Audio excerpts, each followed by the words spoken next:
നമസ്കാർ, ഞാൻ ഹരിത. ഹിന്ദി വിത്ത് ഹരിത എന്ന ചാനലിലേക്ക് എല്ലാവർക്കും സ്വാഗതം.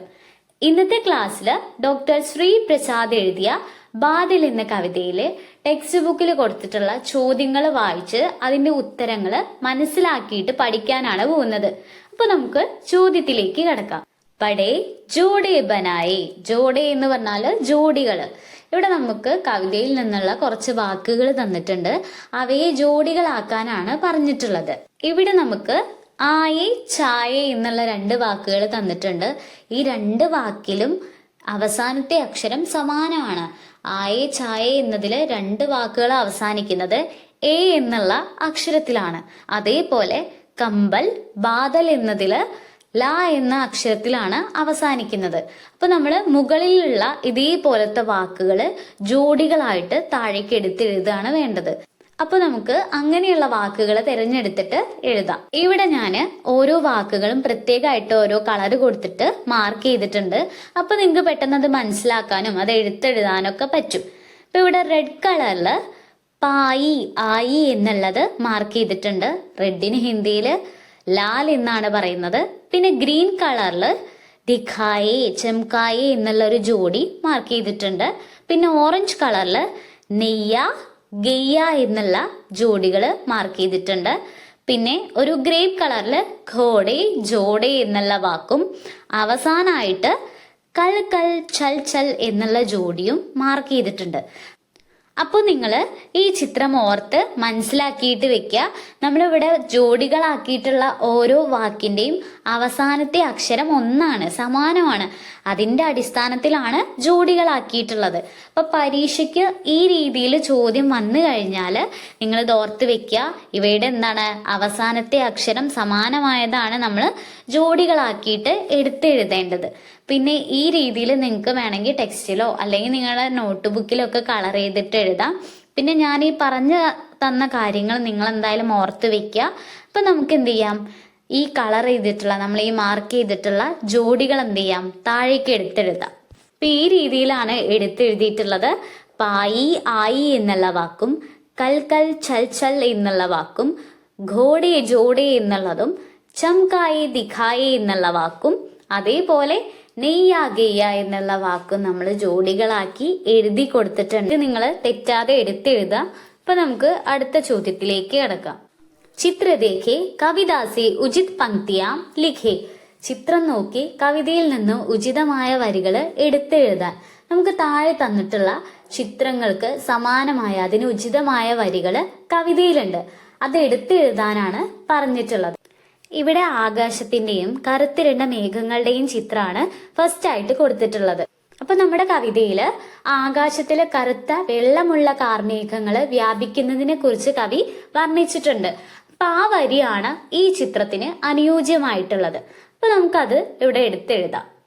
കാലേ കാലേ പാനി വാലേ ആസ്മാനുമേ ബാദലായി ബോലോ കേസെ ആക്കർ ഛായേ എന്നുള്ള വരിയാണ് ഉത്തരായിട്ട് വരുന്നത്.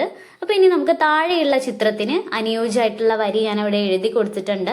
നമ്മുടെ കവിതയില് ആകാശത്തിലെ മേഘങ്ങൾ പല രൂപത്തിൽ കാണുമെന്ന് കവി വർണ്ണിച്ചിട്ടുണ്ടായിരുന്നു. മേഘങ്ങള് മരങ്ങളെ പോലെ, ചെമ്മരിയാടുകളെ പോലെ, ഓടുന്ന കുതിരകളെ പോലെ, പിന്നെ ആനകളുടെ ജോഡികളായി മാറുന്നതിനെ കുറിച്ചും പറഞ്ഞിട്ടുണ്ട്.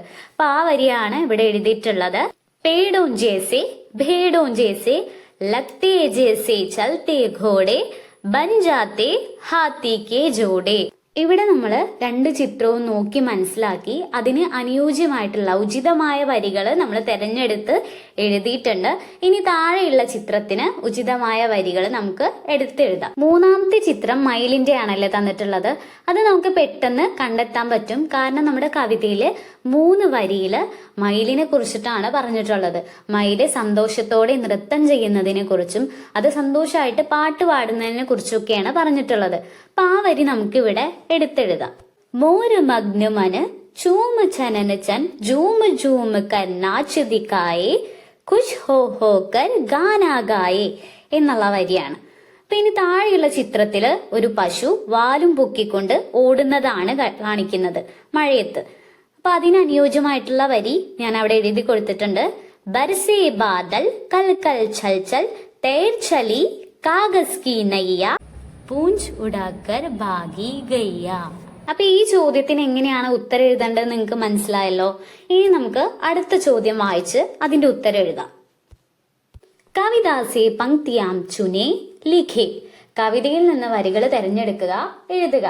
നമുക്ക് താഴെ കൊടുത്തിട്ടുള്ളവ വായിച്ച് കവിതയിൽ നിന്ന് അതിന് അനുയോജ്യമായ വരികൾ തിരഞ്ഞെടുത്ത് എഴുതാനാണ് പറഞ്ഞിട്ടുള്ളത്. ഇങ്ങനെയുള്ള ചോദ്യത്തിന് എങ്ങനെയാണ് സിമ്പിളായിട്ട് പെട്ടെന്ന് അതിന്റെ ഉത്തരം കണ്ടെത്തേണ്ടതെന്ന് ഞാൻ നിങ്ങൾക്ക് പറഞ്ഞു തരാം. അപ്പൊ പരീക്ഷയ്ക്ക് ചോദ്യങ്ങൾ വന്നു കഴിഞ്ഞാൽ നിങ്ങൾക്ക് അത് ഉപകാരപ്പെടും അതിന്റെ ഉത്തരം കണ്ടെത്താൻ വേണ്ടിയിട്ട്. നമ്മൾ കവിത പഠിക്കുമ്പോൾ തന്നെ വാക്കുകളുടെ അർത്ഥം മനസ്സിലാക്കി പഠിച്ചു കഴിഞ്ഞാൽ ഇതിന്റെ ഉത്തരം പെട്ടെന്ന് കണ്ടെത്താൻ പറ്റും. ഇപ്പൊ ഈ തന്നിട്ടുള്ളതില് അതേ വാക്കുകള് കവിതയിൽ എവിടെയാണ് ഉള്ളതെന്ന് നോക്കിയാൽ നമുക്ക് ആ വരി ഏതാണെന്ന് മനസ്സിലാക്കാൻ പറ്റും. ഇവിടെ റെഡ് കളറിൽ ഞാൻ മാർക്ക് ചെയ്തിട്ടുള്ളത് കവിതയിൽ അതേപോലെ വന്നിട്ടുള്ള വാക്കുകളാണ്. ബിജ്ലി ബാദൽ കോ ചംകാത്തി ഹെ. മിന്നല് മേഘങ്ങളെ പ്രകാശിപ്പിക്കുന്നു. അപ്പൊ നമ്മുടെ കവിതയില് ബിജ്ലി ബാദൽ കോ എന്നുള്ളത് അതേപോലെ വന്നിട്ടുണ്ട്. പിന്നെ താഴെ അന്തിയാരേമേ പ്രകാശ് ഫേലാക്കർ രാഹ് ദിക്കാത്തി ഹെ. ഇരുട്ടില് പ്രകാശം പരത്തി വഴി കാണിക്കുന്നു. അന്തിയാരേമേ ഇരുട്ടിൽ എന്നതും രാഹ് വഴി എന്നുള്ളതും കവിതയിൽ അതേപോലെ വന്നിട്ടുണ്ട്. അപ്പൊ ആ വരി ഇവിടെ എടുത്തെടുത്തു. ബിജ്ലി ബാദൽ കോ ചംകായെ അന്തിയാരേമേ രാഹ് ദിക്കായെ. ഇനി നമുക്ക് താഴെ കൊടുത്തിട്ടുള്ളവയില് ഏത് വരിയാണ് വരുന്നതെന്ന് നോക്കാം. ഹവ ബാദൽ കോ പകഡ്കർ ലാത്തി ഹെ. ആകാശ് മേ ബാദൽ കാലേ കമ്പൽ ജേസെ ഛാ ജാതാ ഹെ. വഹ് ബഹുത് സുന്ദർ ലഗ്താ ഹെ. കാറ്റ് മേഘങ്ങളെ പിടിച്ച് കൊണ്ടുവരുന്നു. ആകാശത്തിലെ മേഘങ്ങൾ എങ്ങനെയാണ്? കറുത്ത പുതപ്പ് പോലെ പരക്കുന്നു. അത് വളരെ മനോഹരമായിട്ട് തോന്നുന്നു എന്നാണ് ഈ വരിയിൽ പറയുന്നത്. അപ്പൊ ഇവിടെ ഞാൻ റെഡ് കളറില് ഹവ പകഡ്കർ ബാദൽ കാലേ കമ്പൽ ജേസെ സുന്ദർ എന്നുള്ളത് മാർക്ക് ചെയ്തിട്ടുണ്ട്. അപ്പൊ ഈ താഴെയുള്ള വരിയിലും ഇതേ വാക്കുകൾ വന്നിട്ടുണ്ട്. അപ്പൊ നമ്മൾ അർത്ഥം വെച്ച് നോക്കുമ്പോഴും വാക്കുകൾ വെച്ച് നോക്കുമ്പോഴും ഇതെന്താണ്? ഇതിന് അനുയോജ്യമായിട്ടുള്ളതാണ്. ഹവ പകഡ്കർ ലാത്തി സർസർ ഛായേ ജേസെ കാലേ കമ്പൽ കിത്നി സുന്ദർ ലഗ്തേ ബാദൽ എന്നുള്ളതാണ്. ഇനി നമുക്ക് താഴെയുള്ളത് നോക്കാം. നന്ദി ജല കണോസെ ഭാപ് ബൻതി ഹെ. भाप से बादल बनता है. ठंड होने पर बादल बरसता है. ഇവിടെ നന്നേ ജലകണോ ഭാപ്പ്, പിന്നെയും വേറൊരു ഭാപ്പ് സി ബാദൽ ബൻതാ ഹെ എന്നുള്ളത് മാർക്ക് ചെയ്തിട്ടുണ്ട്. പിന്നെ ബാദൽ എന്നുള്ളതും ഞാൻ മാർക്ക് ചെയ്ത് കൊടുത്തിട്ടുണ്ട്. അതൊക്കെ അതേപോലെ വരുന്ന വാക്കുകളാണ്. പിന്നെ ഗ്രീൻ കളറിലുള്ളത് ചെറിയ വ്യത്യാസങ്ങളാണുള്ളത്. അപ്പൊ ഇവിടെ നന്നേ ജലകണ് ഗയേ ബാപ്പ് ബന് ഉസി ബാപ്പിനെ ഠണ്ടക്ക് പായി ബാദൽ ബർസി ബർസായി എന്നുള്ള വരിയാണ് വരുന്നത്.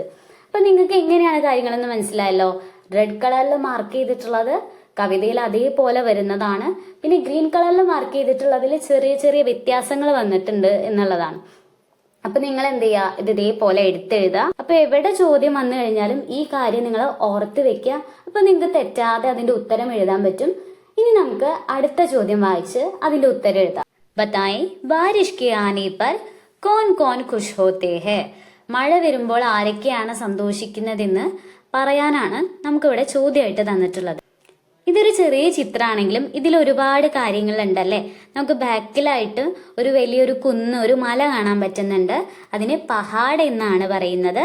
പിന്നെ ഒരു നദി അവിടെ നിന്ന് ഒഴുകി വരുന്നത് കാണാൻ പറ്റുന്നുണ്ട്, ചെറിയ അരുവികളൊക്കെ ആയിട്ട്. അതിന് നദി നാലെ എന്നാണ് പറയുന്നത്. പിന്നെ ഒരു തവള അവിടെ ഇരിക്കുന്നുണ്ട്. തവളയ്ക്ക് ഹിന്ദിയില് മേണ്ടക് എന്നാണ് പറയുന്നത്. പിന്നെ പക്ഷി പറന്നു പോകുന്നുണ്ട്, പക്ഷിക്ക് ചിടിയ എന്ന് പറയും. പിന്നെ 2 തേനീച്ചകളുണ്ട്. തേനീച്ചയ്ക്ക് മധുമഖി എന്നാണ് പറയുക. പിന്നെ ഇവിടെ മരവും കുറെ ചെടികളൊക്കെ ഉണ്ട്, അതിന് പേഡ് പോധ എന്ന് പറയും. അപ്പൊ മഴ വരുമ്പോ ആരൊക്കെയാണ് സന്തോഷിക്കുന്നത് എന്ന് നിങ്ങൾക്ക് മനസ്സിലായല്ലോ. ഇനി നമുക്ക് ഇതെന്ത് ചെയ്യാം, താഴേക്ക് എടുത്തെഴുതാം. ഇവിടെ ബാരിഷ് എന്ന് നടുവിൽ എഴുതി കൊടുത്തിട്ടുണ്ട്. ബാരിഷ് എന്ന് പറഞ്ഞാല് മഴയാണ്. മഴ വരുമ്പോ ആരൊക്കെയാണ് സന്തോഷിക്കുന്നതെന്ന് നമ്മൾ ആ ചിത്രം നോക്കി മനസ്സിലാക്കി. അതൊക്കെ ഇവിടെ എഴുതിയിട്ടുണ്ട്. ആരൊക്കെയാണ്? ചിടിയ, മധുമഖി, നദി നാലെ, പേഡ് പോധെ, പഹാഡ്, മേണ്ടക്. അപ്പൊ ഇതൊക്കെ നിങ്ങൾ നോക്കിയിട്ട് എഴുതുക. അപ്പൊ ഇനി നമുക്ക് അടുത്ത ചോദ്യത്തിലേക്ക് കിടക്കാം. ഇവിടെ കവിതയ്ക്ക് ബാരിഷ് ആയി ഖുഷിയാലായി എന്നുള്ള ഹെഡിങ് എഴുതി കൊടുത്തിട്ടുണ്ട്. അതിന്റെ താഴെ ബാരിഷ് ആയി ഖുഷിയാലായി നദി നാലെ ഭർ ഗയ പാനി मेंढक कूदा टर टर गाया हरियाली से हसी जमीन पेड़ पौधे हरियाली पाई फूल खिले मधुमक्खियाई हरा हुआ सुंदर पहाड़ चिड़िया उड़ी पंख फैलाए. ഇവിടെ മഴ വരുമ്പോൾ ആരൊക്കെയാണോ സന്തോഷിക്കുന്നത് എഴുതിയിട്ടുള്ളത് അവരൊക്കെ ഉൾപ്പെടുത്തിയിട്ടാണ് ഈ കവിത എഴുതിയിട്ടുള്ളത്. അപ്പൊ ഇനി നമുക്ക് താഴെ ഈ കവിതയുമായി ബന്ധപ്പെട്ട് ഒരു ബോക്സ് ഫില്ല് ചെയ്യാനുണ്ട്, അതും കൂടി ചെയ്യാം. മേരി കവിതാമേ, എന്റെ കവിതയില് ആശയുക്ത പങ്ക്തിയാ ഹെ, അതായത് ആശയമുള്ള അർത്ഥമുള്ള വരികളാണെങ്കിൽ ഇവിടെ ടിക്ക് ചെയ്യുക. പിന്നെ താളയുക്ത പങ്ക്തിയാ ഹെ, താളമുള്ള അല്ല താളാത്മകമായിട്ടുള്ള വരികളാണെങ്കിൽ അവിടെയും ടിക്ക് ചെയ്യുക. ശീർഷക് ഹെ, തലക്കെട്ട് ഹെഡിങ് ഉണ്ടെങ്കിൽ ടിക്ക് ചെയ്ത് കൊടുക്കുക. ഞാൻ എഴുതിയിട്ടുള്ള കവിത അടിപൊളിയായിട്ടുള്ളതൊന്നും അല്ല. അപ്പൊ നിങ്ങളും എന്ത് ചെയ്യുക, അതേപോലെ ശ്രമിച്ചു നോക്കുക. ഇങ്ങനെ മഴ വരുമ്പോൾ സന്തോഷിക്കുന്നത് ആരൊക്കെയാണോ അവരൊക്കെ ഉൾപ്പെടുത്തിയിട്ട് ചെറിയ കവിത എഴുതി നോക്കുക. തെറ്റിപ്പോയാലും കുഴപ്പമില്ല, നമ്മൾ തെറ്റിൽ നിന്നാണ് ഒരുപാട് കാര്യങ്ങൾ പഠിച്ചെടുക്കുക. അപ്പൊ നിങ്ങൾ പഠിക്കുന്ന ചെറിയ കുട്ടികളാണ്, ഹിന്ദി നമ്മളിങ്ങനെ പഠിച്ചു വരുന്നതേ ഉള്ളൂ. അപ്പൊ നമ്മുടെ ബാദൽ എന്ന കവിതയിലെ ടെക്സ്റ്റ് ബുക്കിൽ കൊടുത്തിട്ടുള്ള എല്ലാ ക്വസ്റ്റ്യൻസും നമ്മളിപ്പോ പഠിച്ചു കഴിഞ്ഞിട്ടുണ്ട്. അപ്പോൾ ഓരോ ക്വസ്റ്റ്യൻസിനും എങ്ങനെയാണ് ആൻസർ കണ്ടെത്തേണ്ടതെന്നൊക്കെ നിങ്ങൾക്ക് പറഞ്ഞു തന്നിട്ടുണ്ട്. അപ്പൊ ആ രീതിയിൽ പഠിക്കുക. അർത്ഥങ്ങളൊക്കെ എന്തായാലും ഇപ്പൊ തന്നെ പഠിച്ചു തുടങ്ങാം. പിന്നെ നിങ്ങൾ 6ാം ക്ലാസ്സിലെ എല്ലാ ചാപ്റ്ററുകളും നമ്മുടെ ചാനലിൽ അപ്ലോഡ് ചെയ്തിട്ടുണ്ട്, അതൊക്കെ പോയി കാണാം. എക്സാമിന് വരുന്ന ക്വസ്റ്റ്യൻസിന്റെ അടിസ്ഥാനത്തിൽ ഒറ്റ വീഡിയോ ആയിട്ട് വരെ അത് പോസ്റ്റ് ചെയ്തിട്ടുണ്ട്. അപ്പൊ നിങ്ങൾക്ക് കുറഞ്ഞ സമയം കൊണ്ട് തന്നെ ഒരുപാട് ക്വസ്റ്റ്യൻസ് മനസ്സിലാക്കാനും അതേപോലെ കഥയും കവിതയൊക്കെ മനസ്സിലാക്കി പഠിക്കാനൊക്കെ പറ്റും. അപ്പൊ അതൊക്കെ നിങ്ങൾ പോയി കാണുക. നിങ്ങൾക്ക് ഈ ക്ലാസ് ഇഷ്ടപ്പെട്ടിട്ടുണ്ട്, മനസ്സിലായിട്ടുണ്ടെങ്കിൽ നിങ്ങളുടെ അഭിപ്രായങ്ങൾ എന്ത് തന്നെ ആയാലും എന്നെ കമന്റ് ബോക്സിലൂടെ അറിയിക്കാൻ നിങ്ങൾ മറന്നു പോകരുത്. അപ്പൊ നമുക്ക് അടുത്ത ക്ലാസ്സിൽ കാണാം.